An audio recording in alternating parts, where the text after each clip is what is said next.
كان البناء قد انتهى من عمله تقريباً، لكنه ارتكب خطأ في اللحظة الأخيرة، وبدلاً من الاستسلام غير هذا الخطأ في مرحلة ما، وقرر أن يصدم صاحب المنزل. وعندما رأى أنه لا توجد طريقة لتغيير السيراميك المكسور، استخدم منشاراً صغيراً لقطع شكل 8 الأضلاع حوله.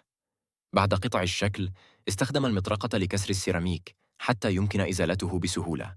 لقد فعل ذلك لأنه كان سيستخدمه مرة أخرى لاحقاً.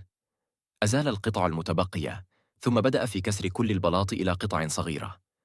ثم وضع خليطاً من الأسمنت في الأماكن التي كان سيضع فيها البلاط، ورسم بعض الخطوط الإرشادية للتصميم. وبدأ في الحفاظ على كل قطعة بعناية شديدة، مثل أحجية الصور المقطوعة. ولكن هذا لم يكن كل شيء، فقد قسم البلاط الخزفي إلى 3 ألوان مختلفة حتى يبدو التصميم أكثر جمالاً. وباستخدام البلاط الأبيض والأسود المتبقي، صنع علامة في المنتصف، ووضع عجينة لملء المساحات الفارغة. وأخيراً، أكمل التصميم وكأن شيئاً لم يحدث.